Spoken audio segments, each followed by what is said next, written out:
Yeehaw. You're listening to Real Crime, the Movie Sleuth podcast. I think you just do this stuff to troll me. You know I don't like that. Mildly. You know it upsets me. But you persist. He wants to get you at a certain state right when the show starts. Yeah, he wants. Yeah. He does this. Yeah, he's like a director. He just wants to get Yeah. the mood and get me right into the scene of what we're doing. So fine. Welcome to Real Crime, Episode 112. Oh, I was going to say 102. I'm glad you said something. Thank you. Yeah, this is episode 112. Yeah. We're here. We have the lovely Mara in the studio tonight. Hello, Mara. Hello. And, of course, the lovely Chris is here. And my fat ass is sitting here blocking the entire screen. So hard on yourself. What is this? I don't know. What's that? I don't know. We have a fun show scheduled Yes. for this week. You guys are going to totally enjoy this. But first, we got to make some money. We got to make some money. We got to make some money. What do we got here? So first thing we're going to mention is our sponsors. Of course, now they're number one, Cellarman's. Oh, God, they are so number one. Yeah, we got to get that thing going on down there. Our Yeah, we little talked film about festival. that. Well, we got some stuff we can do this summer. We really should. We're going to have to go down there and hang out one night and just, get this stuff worked out with those guys, because it'll be a lot of fun, because I know there's some ideas you had for doing some promos and stuff for the podcast and the Movie Sleuth in general. So we'll be there for sure, enjoying their beautiful, hand-carved, from the finest woods, their most wonderful beverages they have there.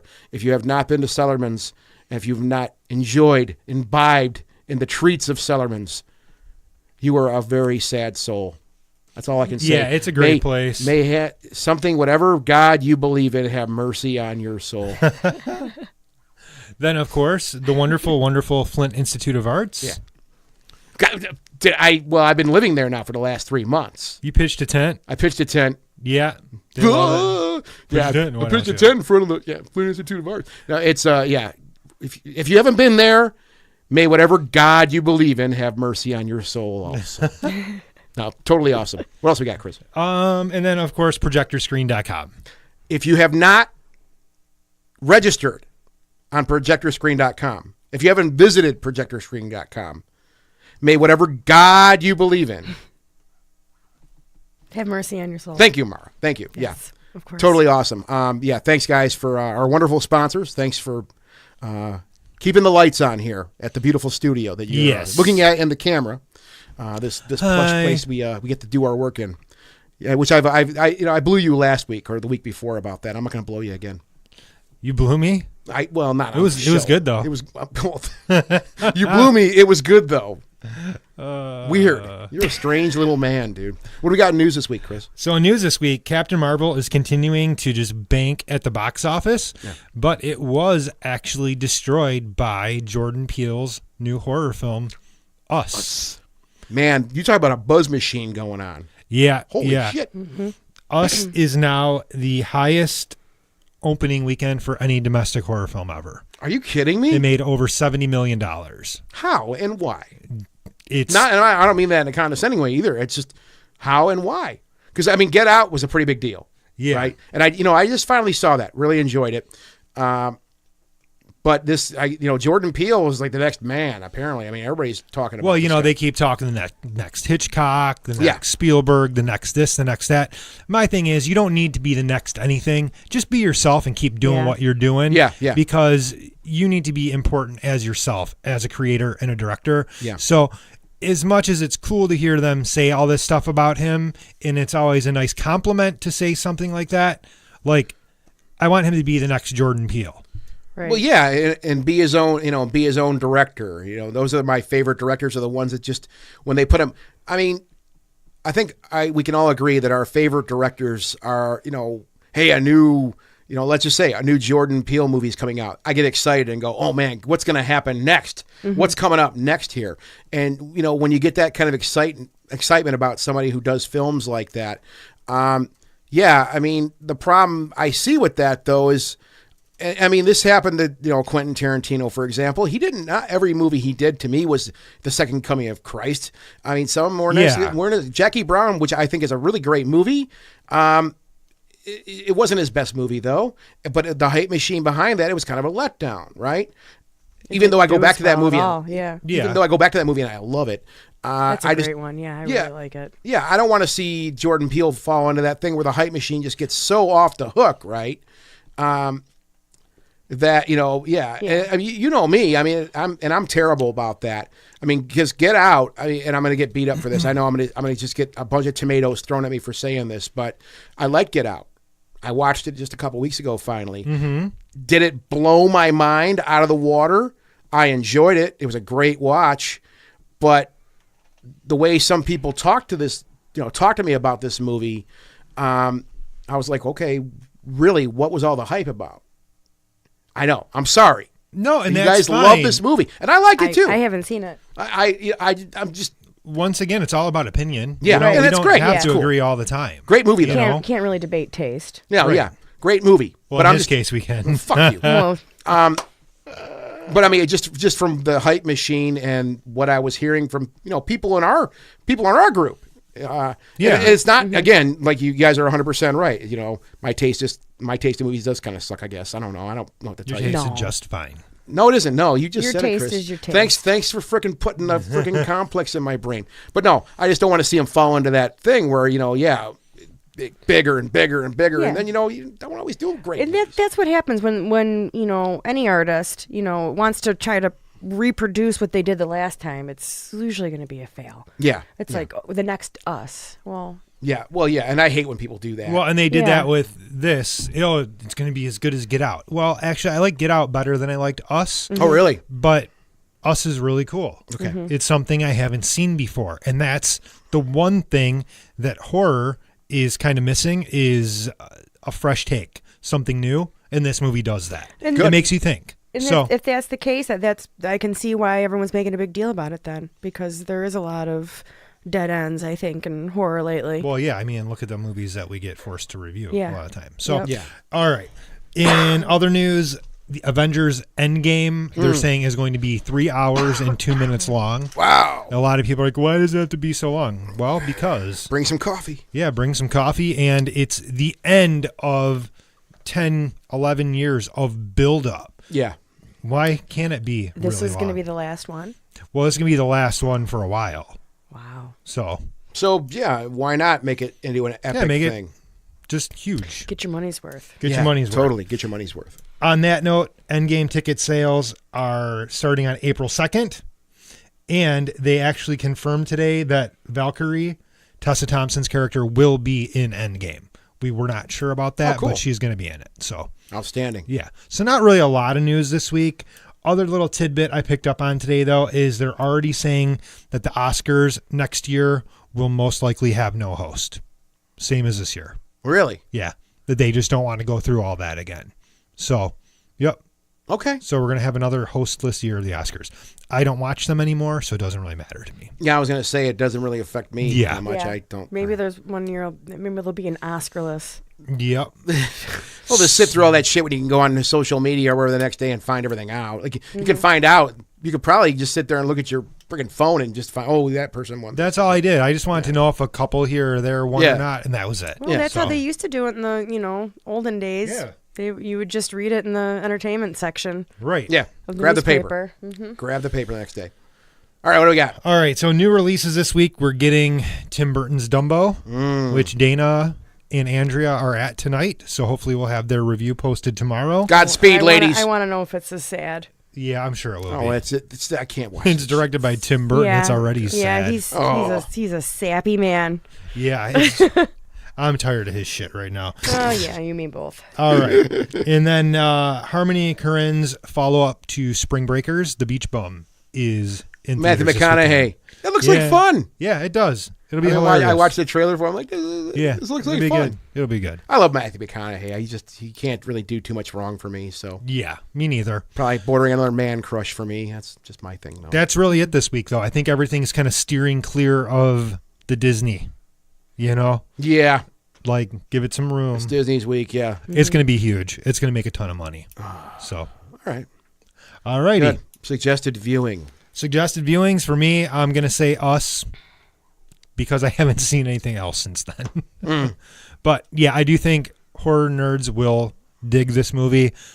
It's definitely flawed. There's some problems in it, but the score is great. All the actors are great. There's really not too much wrong with it. Yeah. So you want to see something different that kind of breaks the mold, check that out. All right, cool. What you got, Mara? I've been getting caught up with the Orville. Yeah. The what? Yeah, the Orville. Okay. That's Seth MacFarlane's show. That's kind of like the Star Trek. Oh, yeah, okay. It's really good. I wasn't expecting to like it because I'm not a Family Guy fan, really. Yeah. But I had heard from some people who are, Next Generation fans. No, check it out. If you don't like, the Discovery, Orville's got more of the vibe. Yeah. And it does. Cool. It really does. I mean, there's some weird things on it. Like they drink alcohol and they, they act a little more crass, and some of it is a little more cynical than I think like the Roddenberry Star Trek is. But so it's more realistic then. yeah, I think it is. And then it's got the humor. It's got like I wouldn't put it in the same exact vein as Family Guy or American Dad, but it's you can tell it's the same guy who wrote it. Okay. And it's got a lot of good guests. And they got Ted Danson as one of the admirals every now and again. Oh, wow. Norm Macdonald's on the show. Not a regular cast member, but he's in most of the episodes. That's cool. So it's good. It's really good. I think I have 2 more episodes till I'm caught up, Yeah. but I love it. How many episodes are there? They're on the 2nd season. And the Okay. first season, I think, was like maybe 14 episodes. Okay. And I think they're on episode 12 or something like that, a 2nd season. All right. I'm not sure. Don't quote me on this. Yeah. These are approximate numbers. All right. But if you like Star Trek, The Next Generation, check it out. All right. That sounds like fun. I fixed that noise from my phone. Mr. Technology Boy. Hell here. yeah. Technology Boy turned the furnace off with his phone. Because I rule. Because he rules. So, Amber brought home a couple of movies this weekend that I hadn't seen yet. That was on Sunday. And I needed to spend some time with our new cat we have at the house named Jenny. Yeah. So I thought this would be a good time to maybe get her to come up from the basement in her hiding because she's freaked out right now. Mm-hmm. And Amber brought home... No, I'm sure a couple people saw this movie except for my stupid ass because I'm like the worst movie reviewer ever. And Amber brought home a copy of this movie called this little movie called Green Book. You guys ever heard of it? Yeah. Yeah. Well, I heard about it, but I hadn't seen it yet.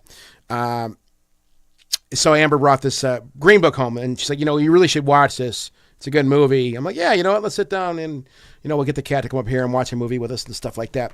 And I have to say, watching that film, first off, I have not been on the edge of my seat in a long time with a movie like that. And the way they put you on edge, I thought was really brilliant.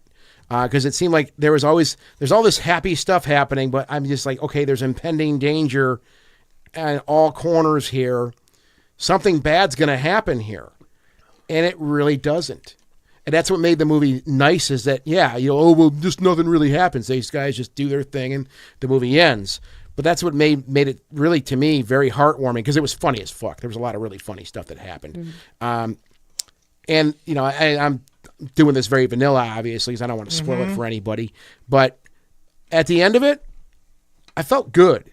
And I think that's something I don't give myself a chance to do that much with film. I should do it more. And I take shit from everybody for this. They're like, all you do is watch sad movies and movies about that are angry and shit. And you don't watch movies that are funny and make you feel good.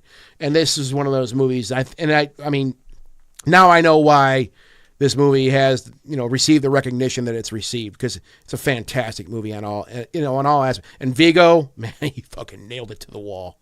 He's always great. Dude, he killed it. I couldn't even tell it was him. He was that good. I'm like, dude, I can't even tell it's him. He did so good. So, I mean, if you haven't seen that movie, which I know there's only about maybe 5 of you that haven't seen this movie, this is for you guys. Check out Green Book. It's out there, and it's definitely worthy of the praise that it received last year. So there you go. That's my thing. Cool. She also brought home The Nun, which I guess we can do movies you don't recommend. Yeah. What a pain in the ass that movie I was. liked that movie. bored the shit out of me. I heard it was bad from many people. I think you're the only person, Chris, who I've heard said liked it. Really? And I got shitty taste in movies. Oh my God. No, it was. I guess it's okay for a watch. I mean, it's creepy, scary, but there's a lot of jump scare shit, which I'm just over. Yeah. There's another way out there, people, and it isn't jump scares. I think Trevor liked The Nun. Didn't you, Trevor? Are you still here? Trevor's out there in the Yeah, infinite. see, he agrees. He said The Nun was great. To me, it just had that like kind of 70s vibe to it still. I really like the aesthetic of it. I like the lighting. I like the graveyard. Like, some of the sets they had were really cool looking. The very gothic look the movie had too. Yeah.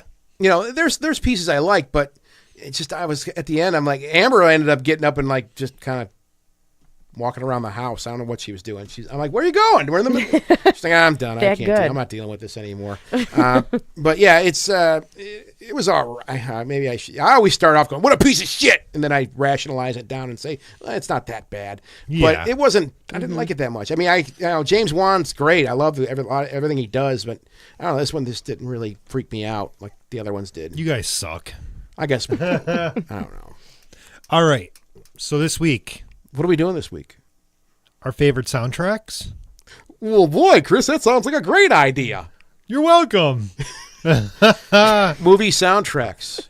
Yeah, we haven't really ever done this before, have we? No, we've discussed it a little bit here and there Well, yeah, it's part in of passing, film. Yeah. but we've never really discussed what our favorites are. Yeah.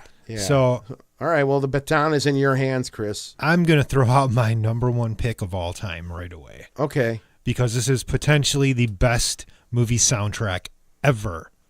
And you guys probably saw the What? photo I posted of this earlier. I'm going to keep you guys in mystery. I know what it is. Lost Boys. Yep. That soundtrack, The dude with the It's Tim good. Capello. was it the saxophone Yeah. guy? I could Yeah. watch that over in loop. Amber and I have done still that. believe. Oh, I bet. Yeah. Yeah, Amber. When we watched that recently, Amber fell. Yeah. He's coming. He's coming on tour. Oh, really? Where? Yeah. Yeah, he's going to be at City, City Club. Club. Are you shitting me? Let's go. Yeah, we gotta yeah. go. We're going. We're totally there. going. I gotta tell Amber. She'll Oh, freak yeah. out. I hope he wears the chains. He better. What's the point of going? We watched that movie recently, and Amber like dug right into that. She's like, I got to find out everything about him because we saw when we were kids. But now when you got older Well- eyes, everything's ironic to you now, right? And yeah, that The real funny thing about this movie Yeah. is my brother was like really into In Excess, like when they first came out in like 1980, and then we saw In Excess open for Men at Work in 1982. When it was Pine Knob still. And I kind of got turned on to him a little bit at that point. But then when the Lost Boys came out, they like became my favorite band, and they're still my favorite band in excess. till today. Yes. But Good Times, In Excess with Jimmy Barnes, it's just a fucking awesome song. Yeah. It really is. There is the Lou Gramm song in this movie, Lost in the Shadows. Really cool. Huge drums in that song. Yeah, yeah. That song just, it pulsates. It's fucking massive sounding. Yeah. And then there is the Roger Daltrey cover of Don't Let the Sun Go Down on Me, which, I mean, it's Roger Daltrey.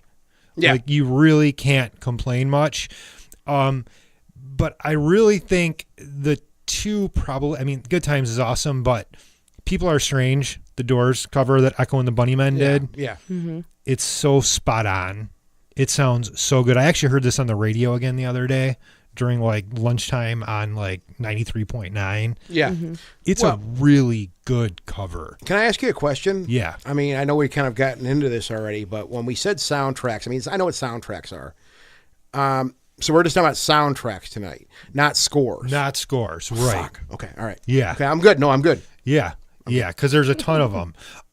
But perhaps I think the one that has been covered from this movie the most, you would probably agree, "Cry Little Sister," the Gerard McMahon song. Oh my God. It's So a great many people song. have covered this song. Yeah. Marilyn Manson just did it, right? Yeah. Yeah. I mean, if you go on YouTube, there's just like hundreds of covers. It's of a this road song. trip song. Yeah. Amber will always put that song on a road trip when she's DJing in the passenger seat. That That's song awesome. always pops up. You know, this is one of those soundtracks that a lot of the scenes are interjected and cut to the songs. Like scenes pick up right at the beginning of a song.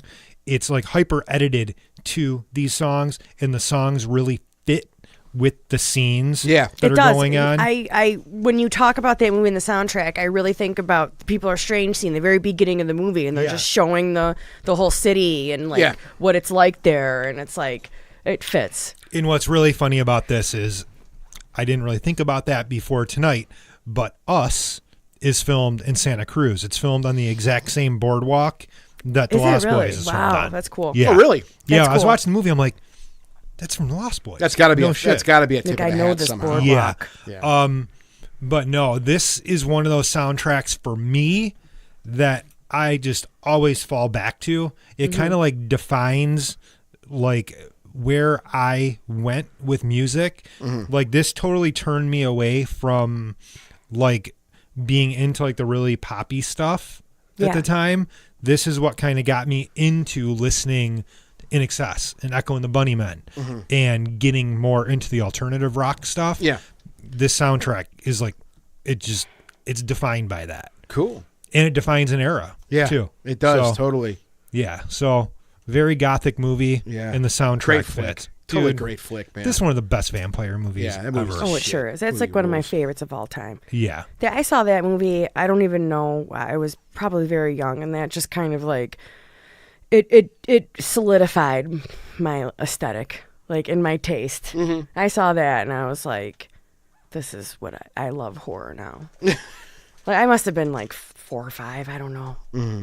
Mara, what about you? Yeah, it came out in Okay. 87. Well, this movie is- came out in 87. Yeah, it's- Yeah, then I was probably very young. I won't give the exact age. But anyway, I'm gonna age myself here because I'm gonna take a step a few years into the future and go with kind of something similar in terms of dark and kind of getting me into different types of music, and that's The Crow. Yeah. Oh, God. yeah, that's a Yes. no-brainer. Yeah, I mean, now that movie is like the quintessential kind of like MTV movie, where you got all these big names like Nine Inch Nails and Rage Against the Machine, Stone Temple Pilots, and these songs are just like dropped into these like little vignettes and montages in the movies, and they just it fits the whole look of the movie, the dark, totally. the dark look and the dark sound. It's like. I think my favorite part's probably or the cover of Dead Souls by Nine Inch Nails, which I like better than the Joy Division version. It drives a little bit more. It's heavier, and I like that better. But he's like running and jumping across the different rooftops, and it's so cool. That movie is, there's problems with it, but I mean, to just sit there and just like enjoy it as far as how it looks and the music and the kind of like, I guess, like the poignant like poetry of the fact that it's Brandon Lee's last movie too, and he died on it.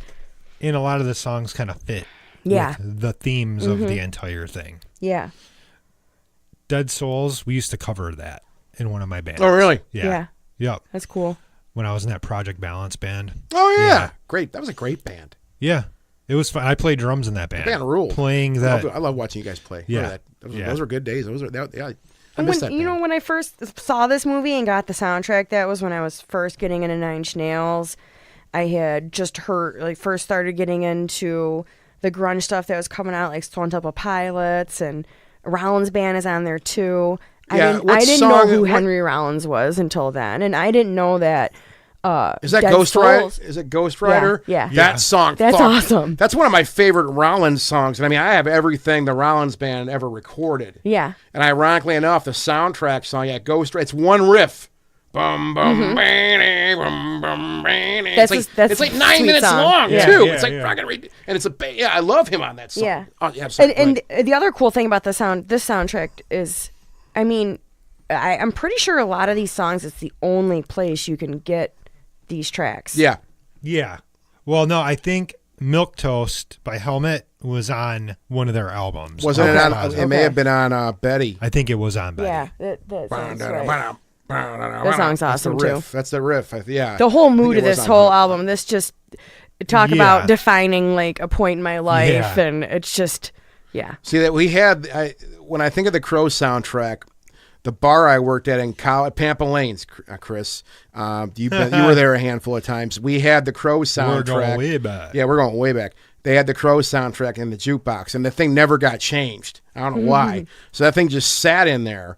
And on the slow nights, I'd go there and I'd pop up the Crow soundtrack, and I'd usually cue up the Rollins Band song, Ghost Rider, and I'd cue up friggin' the Helmet tune, Milk Toast also. I'd always play those songs on the weekends, and people are like, that fucking song rule. I'm like, yeah, Yeah. they're not going anywhere. Apparently, they're going to change out the jukebox. That Rollins Band tune, it literally is one of my all-time favorite Rollins Band songs, and it's such a simple tune. Yeah. It's a great song, heavy as hell, dude. Holy crap, good pick, hell of a pick.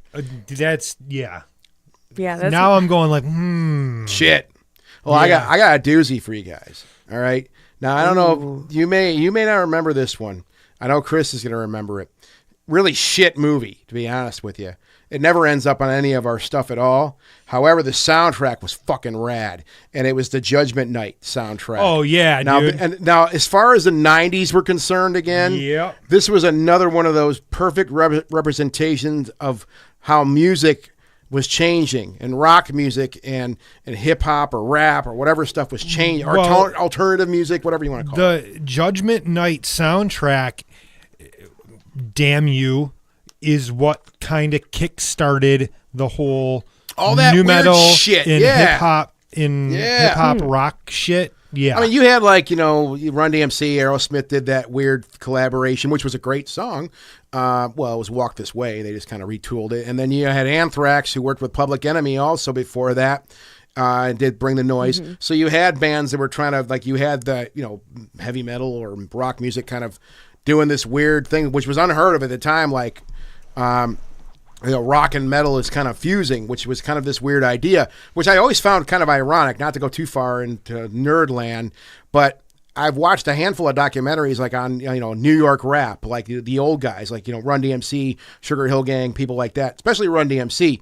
And they said they basically were rock fans. They liked rock music. And when you listen to a lot of their songs, you hear they would just loop a really cool guitar lick, Yeah, right? yeah. And what they were saying was we liked that riff so much, we just wanted to use that as the song. So that's why they liked those. They used jazz and blues. They used all kinds of stuff. But the idea was they would just loop out these really great riffs, which included a lot of rock bands, which kind of is what led them to the Aerosmith, Run DMC. But Judgment Night, yeah, this was like the fucking idea on steroids. I should have wrote down. I mean, you had Slayer and Sir Mix-a-Lot. This is Helmet and House of Pain, Great Teenage song. Fan Club with De La Soul, Living Color with Run DMC, Sonic Youth and Cypress Hill, which was Weird. awesome. Yeah, weird. Biohazard and Onyx. That was a cool tune. That was really cool. Faith No More with the Booyah Tribe. That was it Faith? It was Faith No More and the Booyah Tribe. Tribe. That's one of my favorite song on there. That song rips. Slayer with Ice-T. Yep. In Mud Honey. with Sir Mix-a-Lot. Was it? I thought it was. You said Slayer and Ice-T. Yeah. Okay, I screwed that up. I thought it was Slayer and Sir Mix-a-Lot. This reminds me, I didn't know about this, Yeah. but it sounds familiar. It's a really wicked soundtrack. They did something kind of similar with the Spawn soundtrack, if you guys remember. They No. did it was like metal bands and electronic or Yeah. techno people. Okay. And they did, I can't remember any of the mashups they did, but This soundtrack though for Judgment Night, it was one that my friend had the cassette of. Shows you how long ago this was, and we used to just bump that sucker in our car because I saw the light a lot quicker, pretty quick after that, and I just kind of went back to my old archaic ways of just listening to Black Sabbath all the time. Yeah. But this soundtrack was something really cool. It was something different. Yeah. Even if you didn't like it, you had to appreciate the fact that all these people got together, and this wasn't like it was all. These guys had their right together. They had to get this stuff figured out, right? And for these guys to collaborate from such different backgrounds, I think the soundtrack to me, and I think a lot of people will agree with me on this, that the soundtrack really overshadows the movie. Because I've never heard anybody say, man, what a great fucking movie, Judgment Night. They always say, the soundtrack was really wicked. The soundtrack was great. So this is one of those cases of the soundtrack really, to me, being better than the film itself. Do they use the songs like good in the movie at least, or is it kind of one of those things where you don't even notice I it? think I watched the movie one time and I'm like, God, I'm done. I mean, I love Dennis Yeah. Leary. He's great, but just, yeah, I guess they made it work. I don't know. It's just, it wasn't that good of a movie. And I shouldn't sound so shallow and It was- pissy, but it just wasn't my Okay, thing. I remember what movie this is It now. was very typical for the 90s. I didn't see it, but I know it. I know it. Yeah. It's a like lot of Emilio fire. Estevez and them, and they're like on the A lot of fire in the movie. yeah, it's Okay. yeah. I'm sorry to be so remember this. shitty, but it's like the soundtrack where, I mean, that's what we're But- talking about, but it was just a way better soundtrack. Yeah, But the it soundtrack happens. was promoted better than the movie was. Oh, everybody went out and it bought was it. marketed. Yeah, Everyone went out and bought it. I had. You know, in the 90s, they did that, though. Yeah, yeah. They would sell the soundtrack but separate from the movie. Or Yeah, totally. Yeah. I mean, it was something you could go and buy the soundtrack for whatever. I think they still do that, don't they? I don't know. I mean, I buy music all the time, but I don't buy soundtracks Yeah, barely ever. I bought the Star Is Born soundtrack. How was that? That's It's different, though. It's really good. Yeah, But that's And a, it's- sou- and and that's it's a Lady- soundtrack. yeah, yeah. It's soundtrack. It's like all Lady Gaga and Matthew McConaughey singing. Okay. And it's not Matthew McConaughey. Oh my God, I'm doing it. Bradley Cooper, Bradley The other Cooper. hot I'm guy. so stupid. the other hot guy. the other Yeah. shirtless hot guy. And the other shirtless hot guy. So is that Yeah. your next pick? No, Well, what's your next pick then, bitch? I got another one that's No. like a fucking chart topper here. All right, go ahead. Singles. Oh, forgot about that one, but that's a good one. Holy shit. Explain. Did you You ever never saw see it? Singles? Probably. Okay, Seattle in the 90s. Oh yeah. Okay, Dude, go ahead. and the Yeah. soundtrack is Alice in Chains, Pearl Jam, Chris Cornell, Paul Westerberg, The Lovemongers, Mother Love Bone, Soundgarden, and more Pearl Jam. That's pretty much the cream of the crop. Yeah. For that time. Yeah, and all the songs are just like they were all for this album. You know, they were all recorded for this album. Other than I think Wood. Oh no, I guess all of them weren't. But either way, yeah, this is just one of those defining albums, kind of time capsule of the whole grunge era. You know, Yeah. and you watch that movie and you're just, it's about It takes you back. yeah, The yeah. flannel is all over the place on that one. Flannel. We need more flannel. Give us more flannel. More flannel. Butt stock and flannel. Jesus Christ. But yeah, Singles. Singles is another one of those that literally from the beginning of the movie to the end, the music is awesome. I had this one on CD right away. It's just great. Yeah. It's just great. So All right. another one of those that just It takes you back. It's Takes you like said, back. it's a time Yeah. capsule. nostalgia. Well, and that's what I think that's cool about soundtracks like that too, especially for, like you're saying, a film from our youth. And I guess at this point in our lives, Chris, the 90s were the most impressionable era, I guess. I mean, that's where a lot of really important stuff happened when it came to music, I guess. Maybe not for me personally, but I know globally there was some stuff written in the 90s that just sticks with people. We play this game on certain radio stations here where we live. Amber and I make this, we always make the joke, we're like, all they do is play fucking crappy 90s rock and Van Halen.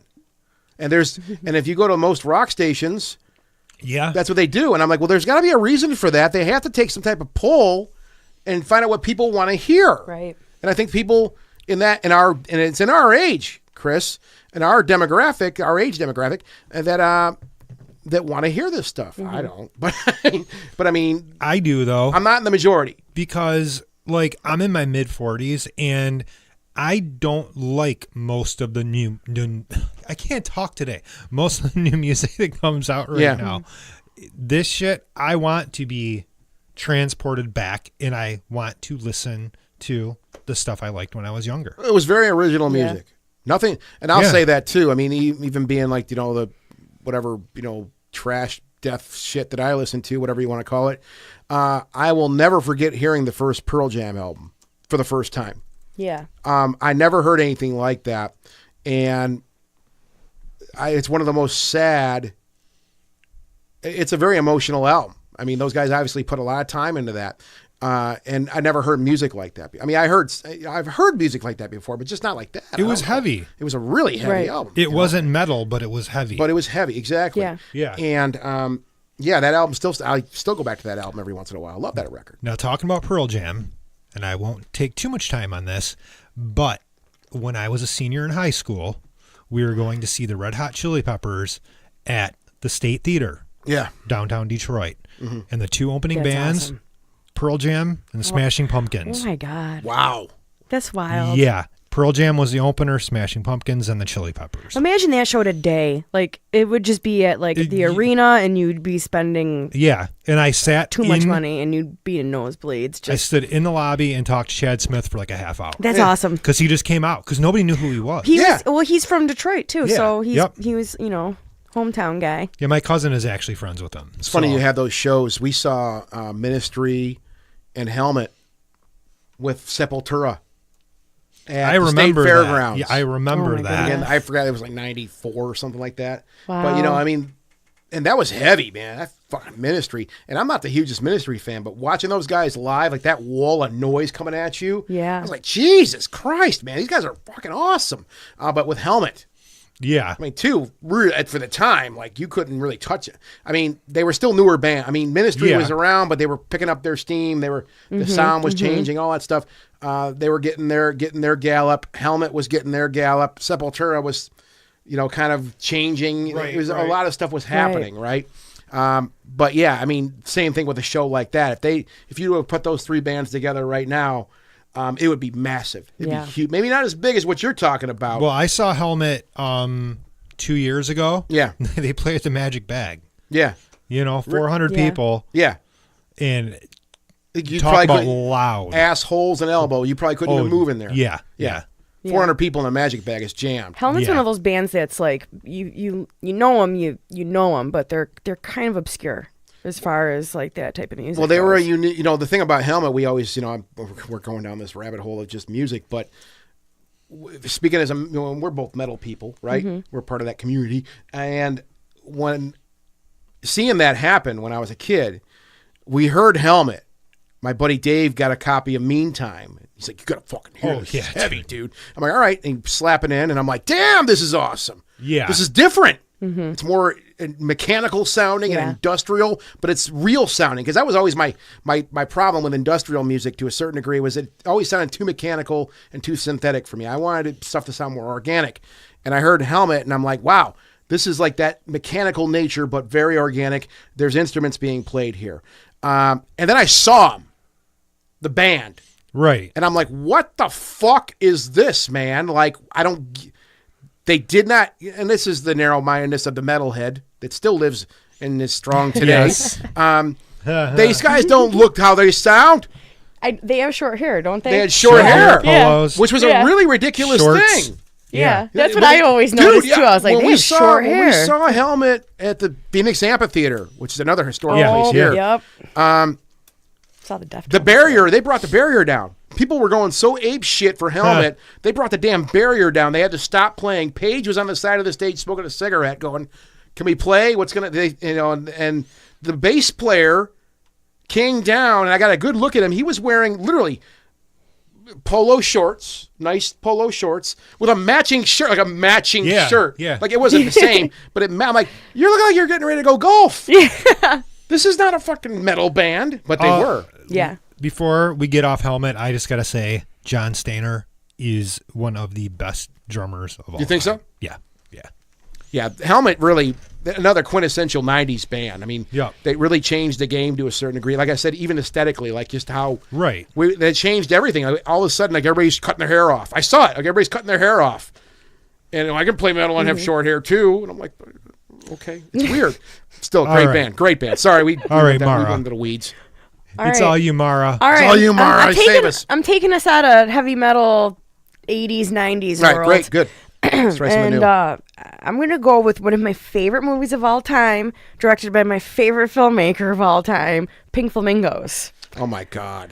That's his probably, now he's really good at soundtracks, but that's probably his best soundtrack just because of the way that he uses the songs. I mean, first of all, they're great songs. He's got Link Ray on there, and what's his name? Little Richard. So it's like this really good old style rock and roll. Bill Haley's on there too, but the way he uses Nice. it, like for example, he uses "I'm Not a Juvenile Delinquent" where Divine's like is stealing a steak. Yeah. He uses the if you haven't seen it, I don't want to blow Pink anything. Flamingos. Yeah, watch out. Yeah, I don't want to blow anything, Watch but out. the use of the song "Surfin' Bird," you might my never be the God. same ever Oh again. my God, you're bringing it all back, Mara. Stop. How much is that doggy in the window? Oh my God. Yeah. Oh, you're not a fan? Oh, I know. I don't know what I am with that movie. It's hard. It's It is like there are some scenes that I'm like, why? fuck, man. Why? Divine's been dead for a long time. Why? Yeah. You know, I actually just read. I was on the Wikipedia page for Divine recently, and Yeah. yeah. Fuck, that hell of a pick. Wow, holy shit. Yeah. Just Speaking of bringing back memories. Ooh. great. I mean, like I said, John Waters is so good at doing soundtracks too. Like all of his movies have great soundtracks, and even Cecil B. Demented, he did all independent, I think, local to Baltimore rap groups that he had just been a fan of because he really started getting into rap at that time. So he's always doing something unique like that. And for Pink Flamingos, I think he just kind of like went through his 45s collection and just picked out stuff. And It's a true soundtrack. yeah. Yeah.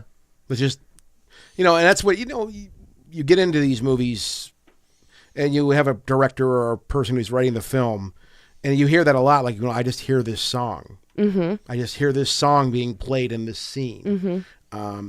And I think that's what, true soundtracks kind of fall into that. Where a filmmaker will say, well, I just hear this music here. Or I hear this lyric being sang right here. So how you add the stuff in. He's a big music fan. So I think that a lot of the songs inspire, he hears the song and then he's, can kind of comes up with the scene. Yeah. I don't remember where I was going with that. I feel like I had something else to say too, but I can't remember. We'll give you all the time you need, Darn it, Mara. darn it, if I You're talking remember about Pink else. Flamingos here. We gotta finish this one out. I feel like there's one more thing I had to say, but I don't remember. So just forget it for now. Well, if you I come think back to it, I'll just if I- blurt it out. Yeah, It's cool. I'll scream it out if I think of it. Scream it out. All right, here's one I want to throw out there. And it's another weird pick for me because I don't really like this movie at all. However, a couple of songs on this soundtrack just kind of hooked their way into my brain. Yeah. And it's the soundtrack for a Serbian film. I know. Strangeness. But if you watch some of the one of the artists, Wickless Sky, is one of the artists. It's electronic music, right? Mm-hmm. But it's like that fucking crazy dubstep shit that I don't normally like. That just that evil shit. Yeah. But if you've seen a Serbian film, if you've seen it, well, you know what I'm talking about. And you know what? Yeah. There's some people that are like, and I'll, okay, just in argument for a Serbian film, I think it's a really well made movie. I think it's a very well done movie. It's just fucked up beyond all belief, and sometimes it's just hard to deal with it, right? However, the soundtrack really, to me, works. Or a lot of the songs on the soundtrack work. They're evil sounding. Yeah. It's an evil. It kind of drives it home. It's an evil movie, and the way how the movie looks, it's very sharp looking. It's very dark looking, and then you have this shit in the background that Wickless Sky wrote.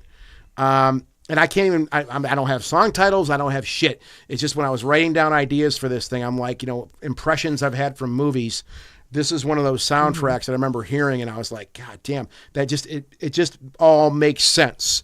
It fits right in with the mood and narrative. It's a puzzle of the film. piece for the rest of the film. And it's fucked up beyond all belief. It's just it really makes it. Oh. I saw some guy in a Facebook group last week. They were talking about disturbing horror films, and this guy's like, "Well, I watched a Serbian film. I didn't think it was that bad." Well, then you got a fucking problem, dude. Yeah, because if you don't think that movie is like the peak of disturbing cinema, there's something wrong, because that movie is a hard watch. I own it. I've seen it like 5 times. Yeah. But it's just one of those. Some guy was trying to sell me a copy of it at the horror convention. Motor City Nightmares a couple years ago. Yeah. And I was just going through, movies and stuff there, and I saw him like, oh, and Andrew was standing there, I'm like, oh shit, a Serbian film, and he's like, oh, you want to buy a copy? I'm like, no, I don't. He's like, oh, come on, man. Once you get past that certain thing, it's not that big of a deal. I'm like, It's just, no, I'm not doing it. I'll say it's a very well done movie. I think there's some great comedy in the movie too. There's a lot of shit in that movie that I loved. yeah. It fucked me up. The guy I watched that movie with, a friend of mine, he's a full-blown sociopath.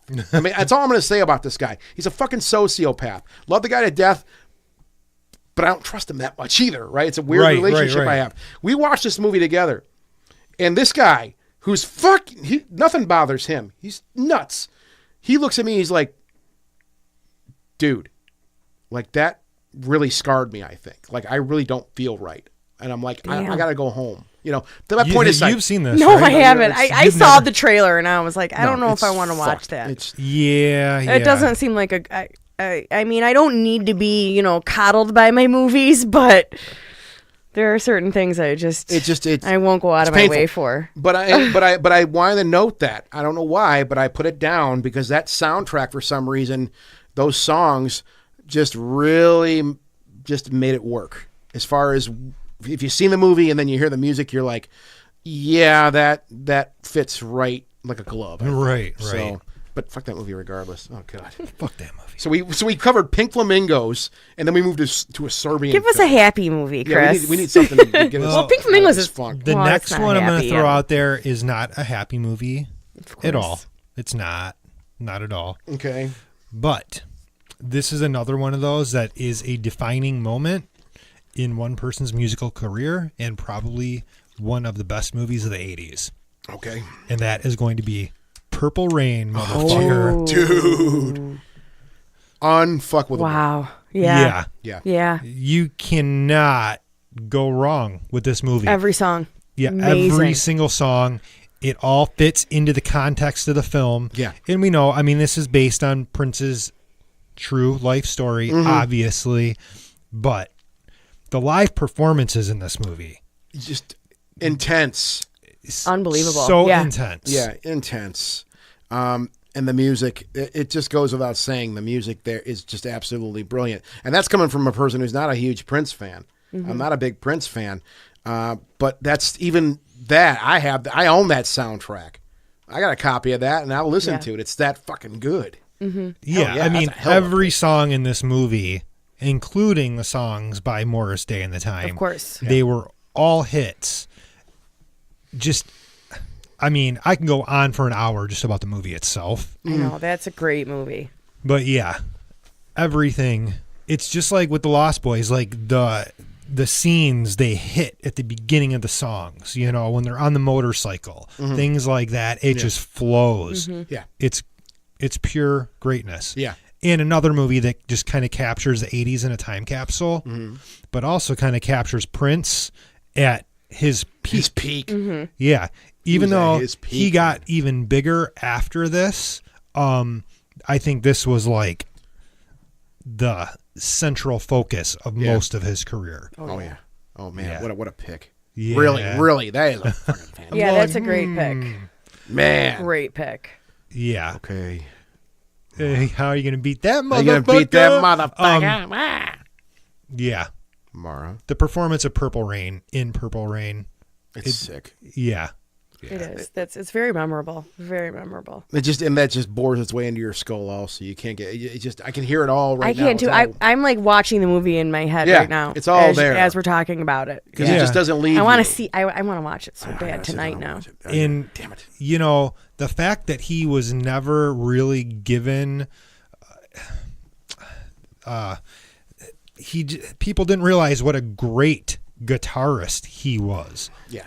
One of the best of I all know it's kind of time. sad. It's kind of sad. Yeah. I didn't realize that till after he died that people didn't know because I was like, wait, what? See, I've always, thought we all loved him. Yeah. I don't get it. I think he was more recognized as a songwriter and not, a true, virtuoso on a guitar. And he really was. Yeah. One of the jokes I heard, I mean, it's not really in his favor, but I think, in my opinion, it does put him where he belongs. I watched an interview with Lemmy from Motorhead, And they asked him, like, hey, you ever see Prince? He's like, yeah, I already saw Jimi Hendrix. You're right. You know, which, Yeah. it's kind of a stab at Prince. However, I already saw Jimi Hendrix. To me, that's also kind of a tip of the hat, too. Like, you're that fucking good. Yeah. You're Oh. that good. He's like He was definitely Jimi that Hendrix good. and James Brown put together. Oh, God. Yeah. Yeah. Oh, my God. He had the soul and the swagger. Yeah. But More could chops. More chops. Right. He could play. Oh yeah, yeah, He could play and such a great pop songwriter. Damn, yeah. dude. He Yeah. could write anything. Oh my goodness. Kissed, that song Kiss. And, again, I'm a novice when it comes to Prince. There's people that they're Prince Yeah. experts. I'm not. But I remember hearing that song Kiss the first time, which is after Purple Rain. It's Right. later in his career. And I remember the first time hearing it, laughing my ass off. So I thought he was just trolling, like being a fucking Right. asshole. No. And I think in a certain way, because he was always trying to reinvent himself, try different ideas. And I heard that song, and I started cracking up. I'm like, oh my God, he's just fucking doing jokes now. He's writing joke songs. And then I listened to it some more and more, and I'm like, damn, this is a fucking really good song. Yeah. I know he's doing a different voice, and even then I'm like, "Boop, boop." I mean, I still can, make fun of it. But at the same time, I'm like, damn, it's a really good song. Oh my God, it's so good. So yeah, man. Yep. Even as a novice, I love that guy. You Yeah. know, wow. What a pick, Chris. I think you can just go home now. Oh, you are home. Oh, I am home. Sorry. Take a break, Chris. I'll take a break. All right, Mara, your turn. Okay, I'm gonna bring it happy now. Okay. Rock and Roll High School. Oh, Oh, yeah. Yeah, dude. yeah. Where am I? My list sucks. I'm terrible. Dude, No, oh my God. I mean, the Ramones. Ramones. Ramones got most of it, but That's then all we you gotta got. say. It's the Ramones, man. But like, it's just like so many other awesome songs, like "Come Back Johnny" by Devo. Oh, yeah. Yeah. That's I love Devo, and that's probably one of my favorite Devo songs. You got Alice Cooper, "School's Out." Yeah. "Smoking in the Boys' Room," which is T-Rex. like, nope, that one's Brownsville Station does that one. Oh, it's that. I thought T-Rex wrote that originally, though. Didn't he? I don't know. I can be wrong. Smoking in the Boys' Room? Yes. Yeah. Was it T-Rex who wrote Yes. it? So, but Brownsville Station played it out. Yes. Okay, cool. I'm sorry. No, it's cool. No, Go. I didn't know. Go. I'm I didn't mean to stupid. fuck you up. I'm No, sorry. it's okay. I didn't mean to do that. I'll shut up. I'll be quiet. I know Motley Crue did it too, didn't they? Oh, yeah. Yeah. As covered in the dirt. Oh, boy. Later. Don't get me later. Yeah, started. later. Yeah, and that movie is an interesting movie because it's almost like a musical because almost every single Ramon song is like diegetic. It's like in the scene. Like Yeah. she's waiting in line to get tickets, and the Ramones just like roll up in a convertible playing a song. And it's like it's ridiculous. That movie is Oh, it's so over a the top. riot. It's so over the top. And they could not make that movie today. It would. No. It's No. but that ending would not fly. it's the Ramones. But yeah, It's cool. the Ramones. That's just my personal taste. It's the Ramones. I know it's really cool. There's like no other movie that like that. There's no other No, there movie really where it's isn't. like there's a rock band and Right. it's the center of the movie, and it's like essentially it's about the biggest Ramones fan and her goal PJ of was that PJ Sellers? PJ Souls. PJ Souls. Yeah, What else? PJ Sellers. Anyways, PJ Souls. who's just awesome. I just love her. Probably her biggest role. She didn't really do too much other than that. She did that, and then She she was was in Halloween. She was in House of a Thousand Corpses. Also. That's right. Was she? She I was don't remember her. in the one of the opening scenes with Sid Haig where they're having sex. It's a dream that Sid Haig's playing. Yeah. And that's PJ Souls. Yeah. Yeah, I saw that movie maybe twice. Yeah, I don't yeah. remember that. But yeah, fucking Rock and Roll High School. I just watched it a couple of years ago and I just Yeah. sat there bobbing. Just I just rewatched it a couple weeks ago. such a great flick, dude. Mm, Do your parents know you're Ramones? Yeah. Fucking great line, man. And it was the Ramones. I mean, it captured the Ramones too. I mean, thankfully they didn't bullshit those guys up. It was the No. Ramones. Yeah. You know, the hair was there. Johnny was pissed off, looking like he always was. Oh, yeah, And he was so pissed off that whole movie. Oh yeah, yeah. For that, I He know kind there's- of cracks a smile a little bit towards the end. there was some stories about that. Of course, I mean, I've watched a million documentaries, and there was always some, like, really, guys, we got to fucking do this shit. Yeah. You know, because you think for a band is big, for a band that's had a movie made around them, they'd have been a bigger band. But if you really go into the history of the Ramones, they hit the 90s, right? And they're like, okay, this is where we're going to finally get our big payoff. And it just never really happened for Yeah. those guys. I mean, now, of course, where we're sitting right now, if you mention the Ramones in a lot of circles, people freak the fuck They're out. legendary now. But pretty much the whole band. Tommy's gone. Of course, Joey's gone. Johnny's gone. Dee Dee's gone. That core's gone. The only guys that are really left is Marky Ramone and Richie Ramone. Yeah. Which we met Marky. And Marky wasn't one of the originals. He wasn't one of the originals, but he was still he had that. He was in the band for a really long time. Yeah, though, he wasn't was. He was. And he kind of came in not as a replacement for Tommy. Tommy just stepped back and still produced them, right? But Marky he knew the beat. He showed how to do the Ramones beat. Yeah. Which is one of my, if not my all-time favorite drum, just that beautiful drum pattern. But yeah, I mean, those guys are all gone now, and now everybody just completely freaks out about the Ramones. And that movie really, to me, it was written around them, and I could watch that. I gotta watch that when I go home now. Yeah, you should. God, what it's so fun. That movie just like flies by. It feels like it's 5 minutes long. It's so funny too. It's just like it's ridiculous. What's his name there? Clint Howard's character. So silly. It's so silly. I love it. I want to be Riff Randall. Like it was a rebellious film. It was about rebellion. It was about it was about that idea, like fuck school and stuff like that. Which you're right. That would have never flown today. Yeah. Do you remember how it ends? Oh, well, they're playing outside the school. Well, they end up blowing the school up. Oh yeah, okay, yeah.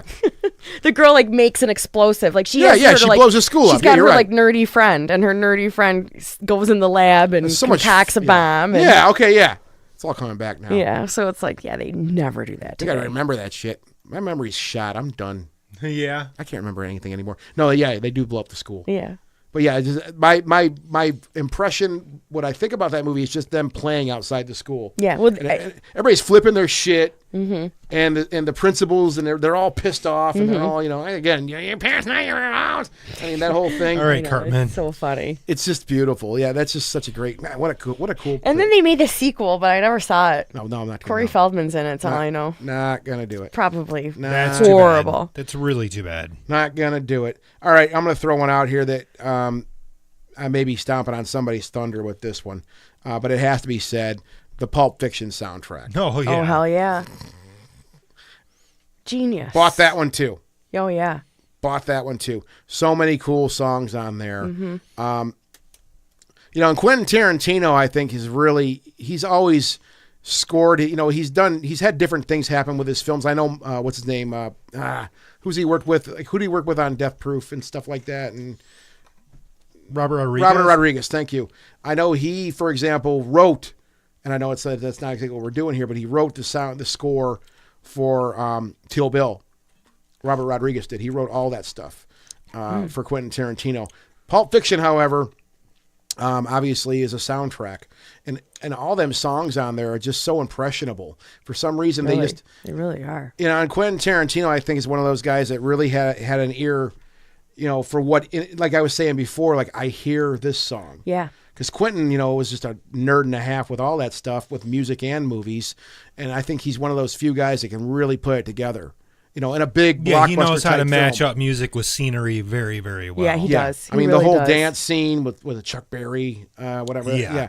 And watching how uncomfortable that is too, kind of. It's if you watch that scene at the restaurant, I forgot the name of the place.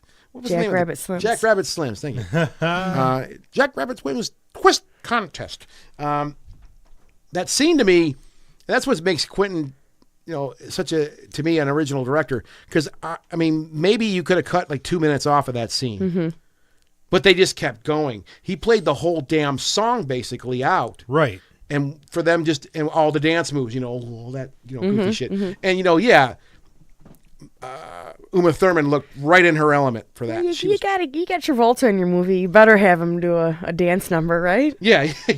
Well, and of course, that's kind of what I think the idea was.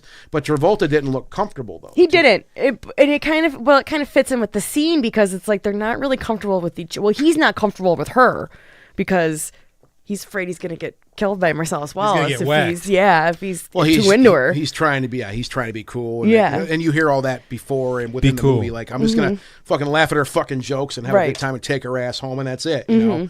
So he's trying to play. You know, and even before that, like, you know, hey, let's get a steak, baby. You know, Yeah. you know, all that goofy shit. He's trying to play it off cool. You know, and Be then cool. now you're gonna dance.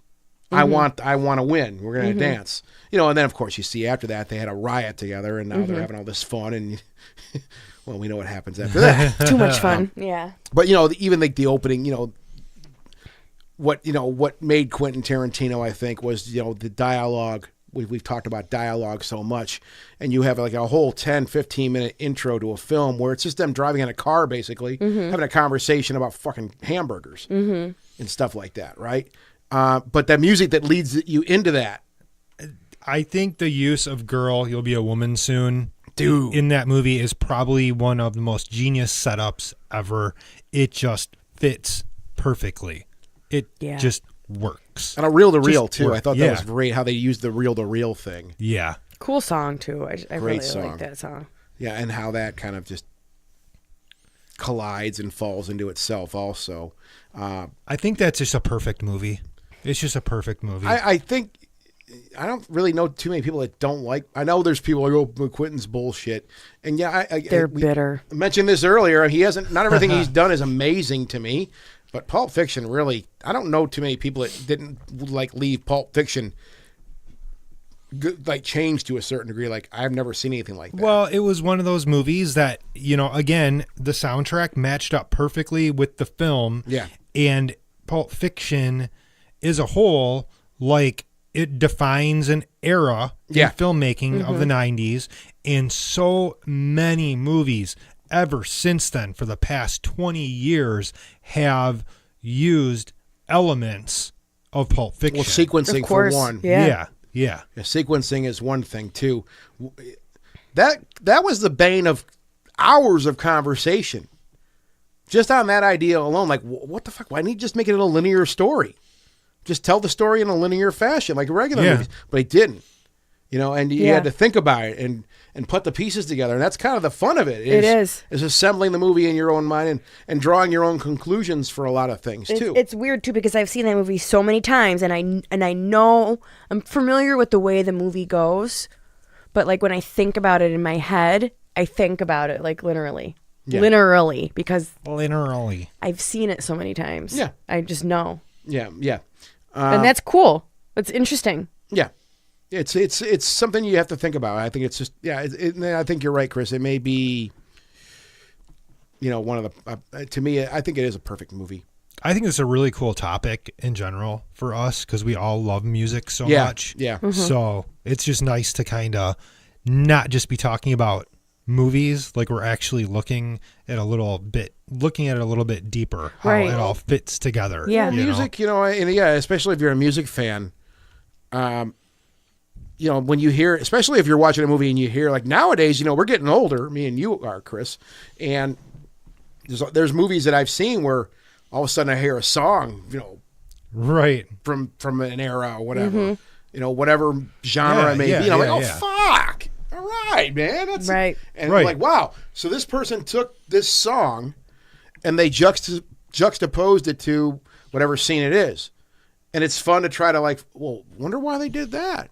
Oh, listen to that lyric. Right. Right. Right. It fits. It makes sense. So, you know, it's cool. Music has.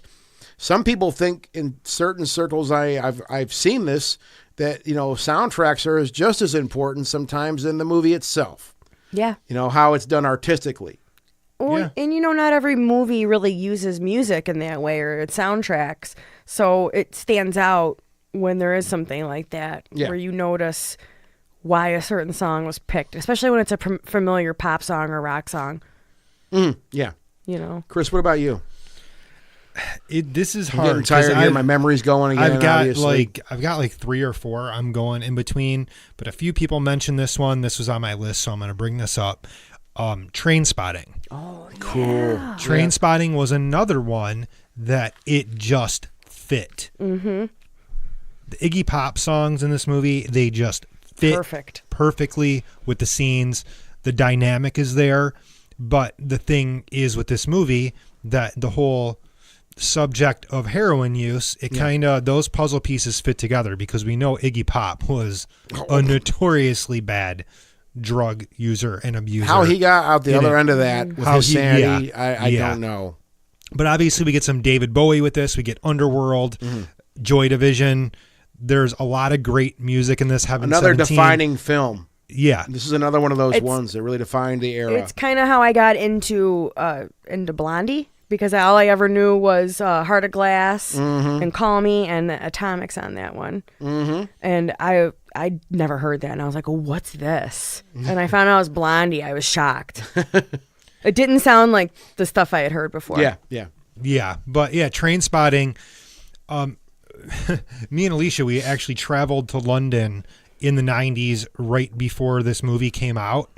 And literally everywhere you went, underground, just layered with Train Spotting posters everywhere. Really? Everywhere. You're walking through the city, there were posters for this everywhere. And you know, Ewan McGregor wasn't like a really big actor at this time, and you're like looking at this poster like, who's this skinny little dude all shriveled up on the poster? Yeah, he was you really know? skinny in that And movie. then came home. We didn't have the internet then, you know, or we did, but we didn't have a laptop with us to look up what is this Yeah, thing. yeah. And then came home and the movie got like the main art treatment, basically, the indie theaters, and saw Train Spotting. I was like, holy shit, that's what all those posters Yeah, were that's for. what the hype's about. But yeah, so this is another one of those. It just all fits together perfectly. So I definitely wanted to mention that one. How about you, Mara? Okay, I'm gonna take a little different route here, and I want to mention Kenneth Anger, because I don't think that we'd be able to have this conversation without him. Okay. He's an experimental filmmaker. He started in the 40s, and I think it was in the 60s he started putting pop music with his films. Okay. So he's got Scorpio Rising is the name of it, and he uses a lot of different old rock and roll. I've heard of this movie before. Never saw it though. Yeah, What's it's the movie again? Scorpio Rising. Yeah, I've heard of this too. Yeah, and it's a short, and it's non-narrative, experimental, so it's weird. But it's Martin Scorsese kind of.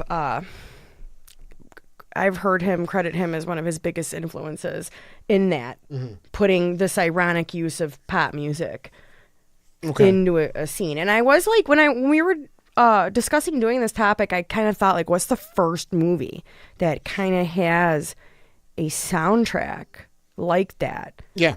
And I couldn't really come up with like a specific one. But I think the closest I came up with was The Graduate, Okay. because that had pop music in it, and it's from this. I wonder if there'd be a way to find out what the Easy first Rider's probably another early Easy one Rider's too. a shit. Yeah. It's another great But flick. Oh, but yeah. but I had to mention Kenneth Anger because he did Rabbit's Moon in the 50s, I believe, and he uses like I Only Have Eyes for You. A couple other ones I can't remember off the top of my head. Scorpio Rising though is the big one. Okay. Yeah, I have to mention him because of that. All right. Is it my turn? Yeah. Scott L. Oh, whatever. I was thinking about, as you were talking about this, I was thinking of other, I might just go off my script here. Or maybe I'll stay on it. No, I'll just go off it. You know what? Make up your mind. Shut up. I know a lot of people lump Casino and Goodfellas into kind of the same movie a lot of times, which you shouldn't. They're two different films. Totally different, yeah. They share actors, I know, whatever.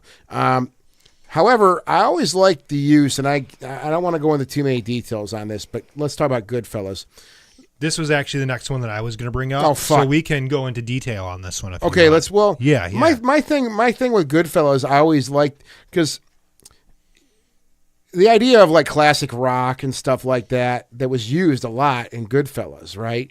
I thought that was kind of like I heard this question asked, years ago, like to gangsters, like criminals, organized crime, like a lot of times people think these guys are just sitting in front of a restaurant doing what, drinking an Anisette or Zambuca, listening to Mario Lanza or something like that.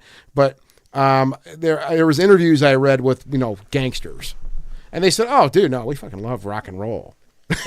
We're rock and roll guys." And I don't know if that's what they were going for with Goodfellas, but I mean, Goodfellas, that soundtrack, it's kind of laced with a lot of just rock and roll, like just good old rock and roll. You got that thing up in front of you right now, Chris? Yeah. So, Goodfellas really. Now there was some Mario Alonso. They had some of that in there too. There is a lot of good 50s, 60s, and 70s music in this movie.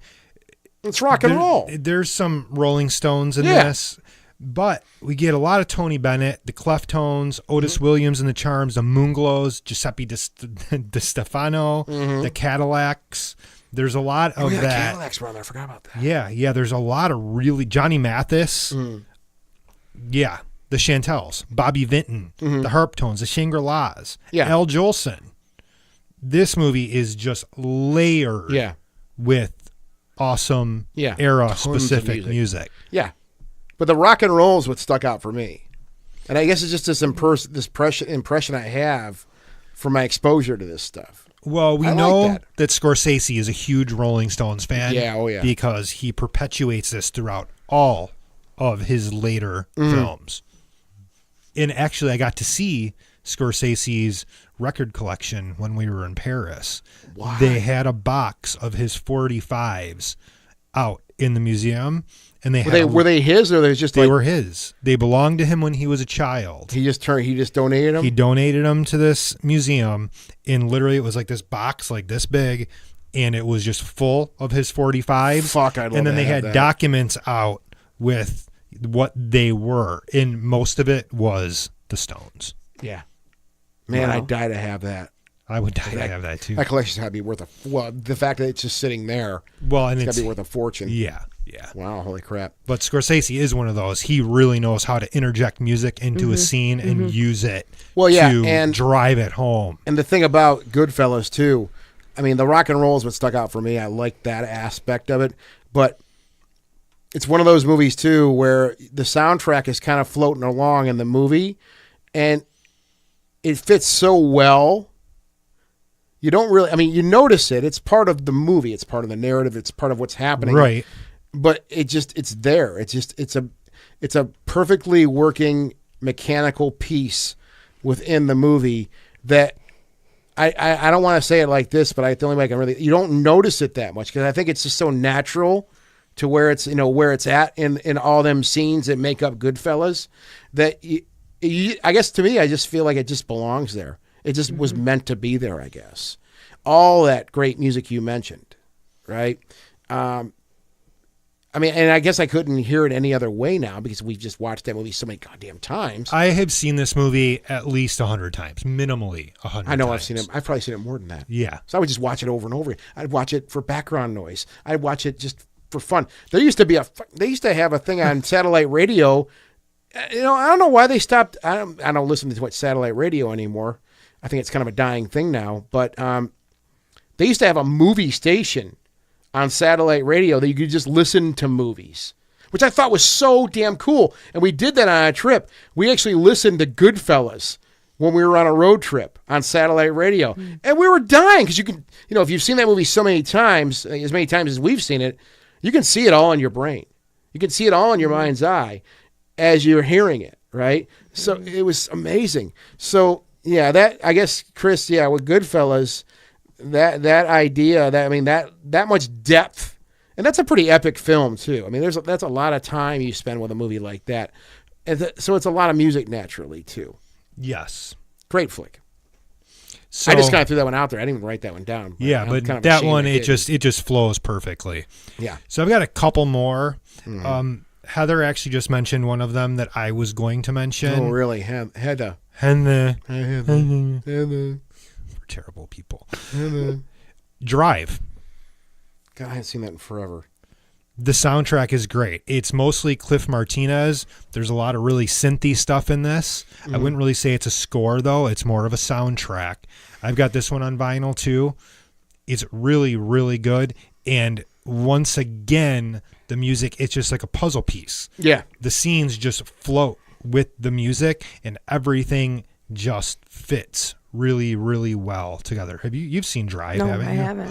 I've seen this one forever. Oh my god. I've seen like nothing from the past 10 years. Yeah. I'm trying to get caught up on like stuff Yeah. that people can recommend to me that are good. Cliff Martinez does a lot of soundtrack stuff now. He releases a lot of original music too. Great soundtrack. Cool. So What else you got? another one I was going to mention is the 1996 soundtrack to Romeo and Juliet. Oh yeah, I love that movie. Garbage, Everclear, Desiree, Butthole Surfers, The Cardigans. I never saw it, but Love that Cardigans Radiohead. just listing off those bands, it just makes perfect sense to me. It's a very 90s soundtrack. It's like new rock alternative 90s. Yes. Yeah. Yes. It was like my high school experience is that soundtrack. Yeah, it's one of those soundtracks that there's like certain albums you listen to that kind of reconnect you to that time period or kind of suck you back emotionally to where you were. This is one of those. Like I feel like I'm living in my little house in Detroit whenever I listen. You remember that? Oh, I remember the little house. Yeah, little teeny tiny cabin of a house. But this was another one of those soundtracks. Love Fool by the Cardigans. I mean, that song was huge. Yeah, I love it. I remember loving that song back then. Yeah. So that was the other one I wanted to mention. All right. So y'all, you Mara. Okay. Lost Highway. One of my favorite soundtracks of all time. Yeah. Favorite movies of all time too. But Tell us all about it. Tell us all about it, Mara. well, I mean, I off the top of my head, the biggest musical part that sticks with me is the use of Rammstein. There's 2 Rammstein songs in it. The self-titled song sticks out because there's like that guy like gets killed and his head's like through the glass coffee table and and then Rammstein's just blasting like Rammstein doesn't like they don't care about like your comfort as far as like their music goes and their aesthetic. They're very just like abrasive, and then it's like And they're that way live too. Yeah, Oh, of course, yeah. It's insane. and so then it's like you have that like just like horribly like gruesome like violent imagery like juxtaposed with that. It's very effective. Yeah. Very effective. And then of course there's like the instrumentals there that are, I guess that's kind of the score, but it's part of the soundtrack though, like on the actual CD, the Angela Badalamenti stuff. 9 Inch Nails. The Perfect Drug was pushed out off of this. Yeah. Right? Yeah. Trent Reznor. No, sorry. Never mind. I was going to say something wrong. Scratch that. Yeah. 9 Inch Nails. Perfect Scratch Drug. that from the internet. Erase it. No. Sorry, internet. Perfect Drug, that was like the big single from that they had the video for, and it was, pushed out hard, and that was very exciting because I loved 9 Inch Nails back then. And there's an awesome David Bowie song on there too, the I'm Deranged, which really fits into his 90s Trent Reznor part of his career. Marilyn Manson, Smashing Pumpkins. None of one of those like 90s more hard rock. We really have leaned on that. Yeah. We've really been. Which isn't a bad thing at all. No, it's just kind of where our brains are, though. Maybe that, but Yeah. yeah. Maybe that's where we're at. I don't know. I think that's okay, though. No, there's nothing wrong with that. Yeah. And I'm trying to think of like other David Lynch movies, and I don't think he really has any other ones with like, well, I mean, Twin Peaks, then The Return. There was a bunch of musical guests at the end, but I don't know. I'm trying to think of like his other films, and I can't remember. Nothing really sticks out. I can't remember like a soundtrack like this one with these, bands and musicians, like, who do pop music, rock music. Yeah, that was another one that kind of like in the 90s I bought and kind of got me going on that angle musically. Before Scott takes us out with the last one, Okay. I just want to mention one really quick. Yeah, go ahead. Natural Born Killers. Ooh, that was one on my list that I was going to mention. I don't if we want could to get watch to. it forever, but yeah. Oh, wow. The Leonard Cohen stuff in this just, it just sets the mood for the entire movie. L7. That's L7, my favorite Patti band. Smith, Cowboy Junkies. Remember how big that song, their Oh. cover of Sweet Jane, got Love off of that song. album? And Nine Inch Nails. And Trent Reznor produced that. Yes. That's what I was going to say about Lost Highway on accident. And then I was like, nope, that's wrong. It was not. It was Natural Born Killers. Well, and then they, edited and did extended cuts of Something I Can Never Have throughout the movie. And it all just, again, it's another one of those. It just works so well. It With does. the way this movie was edited, it works with Trent Reznor's musical style and production style. And when you buy the soundtrack itself, like I had that on CD, they intersplice all this dialogue and stuff from the movie, so it's a really interesting type of experience to listen to the soundtrack. It's not just song. I used to smoke a lot of weed and listen to this soundtrack. Hell yeah, Yeah, because the soundtrack is just as trippy as the movie. it is. It's a whole just experience in and of itself. And it is weird watching Natural Born Killers now. The movie, I always thought this movie would be a classic and that it would hold up really well. No, It doesn't. No, it doesn't. It is very 90s. Yeah. So, all right, Scott. Oh, brother, we're out though, Yes. There you go. and that's totally different from anything we've talked about today. Yeah. It is, yeah. Very, very dusty, very bluegrass, very country oriented. And that's why I love this soundtrack so much, because I love bluegrass and country. But the soundtrack, the way they produced it, it's just dusty and dingy sounding, and that's not a bad thing at all. But it literally, the soundtrack to me is how the film looks. I've often said, when it comes to music and visuals, I've said this about stuff I've tried to do. I'm like, okay, so we got all this music. What does it look like? Yeah. What does that music look like? Right. And that's, I think that was one of the focuses they had when they were working on the soundtrack for Oh Brother, We're Out Thou, was, what's going to be dusty sounding. And all them songs are just, I could listen to that A shit. Man of Constant Sorrow. Yeah, that song, and trying to watch, it's so funny to watch, and that's maybe one of the things they could have done better, was watching George Clooney in a little studio. It's like, you're not singing that, dude. You can't sing, bro. But there's some beautiful scenes with music at the end when the Soggy Bottom Boys do Man of Constant Sorrow, and they all have the fake beards and stuff on to disguise themselves, and they start dancing. Me and my roommate at the time would just get up and just start jumping up and down like little girls. We love it. We're like, oh, that's so fucking cool, man. But it's just a great soundtrack. All the songs are fantastic. It's fun to listen to. It's another fun movie just to watch over. It's one I don't watch enough. What's funny is the first time I watched this movie, I didn't really get what it came from. And then the second, I'm like, I know this story. Oh, and I didn't realize that it was the Odyssey, It was the Odyssey. until, Yep. the second viewing. Damn really. sirens loved us up Yeah. and turned him into a horny toad. Yeah, that movie's the shit.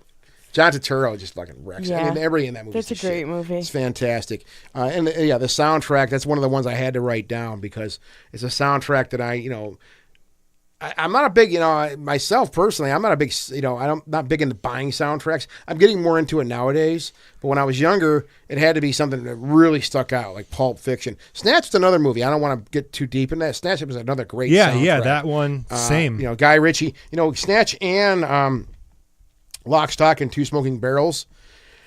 That had some really interesting music on it also, especially if you've seen Lock, Stock, and Two Smoking Barrels. There's the scene with the card game. And I don't even honestly know who the artist was, but the lyrics were literally liar, liar, pants on fire, your nose is growing like a telephone wire, as they're playing blackjack, trying to bullshit each other. Right, You know what I mean? right. And it was just a great, Guy Ritchie did a great job of kind of laying that song in there and kind of narrating a scene out with a song. So, and those are other little ones I'm throwing out there, Guy Ritchie stuff. But, Oh Brother, We're Out Thou, the shit. Great. Okay, we're going way long here, dude. We got to stop. I'm tired. You tired? My memory's shot. Everything's done. I wanna could go talk to all bed. night. I want a taco and I want to go to sleep. I want a taco. I want a taco. Somebody bring me Bring me a tacos. taco. That sounds good though. It does kind of sound good. Let's go have tacos. All right, folks, we are out of here for the night. We will be back in a couple weeks because I'll be on vacation next week. Ha ha ha. Lucky. Fuck you. Yeah, Fuck you. I need it. My brain's about to break. Good So night. about the break. Oh, no. How to All do right. it. Thanks for watching. Thanks for listening, everybody. We will see you in a couple weeks. And I think we're going to try to do an in-depth discussion on Us potentially. So we will let you guys know what we're doing. I have Thanks homework again. to do then. Shit, gotta go see Us. Yep. All right, guys. Bye-bye. Good night. Bye. Visit us at www.themoviesleuth.com and find The Movie Sleuth on Facebook, YouTube, Twitter, and iTunes.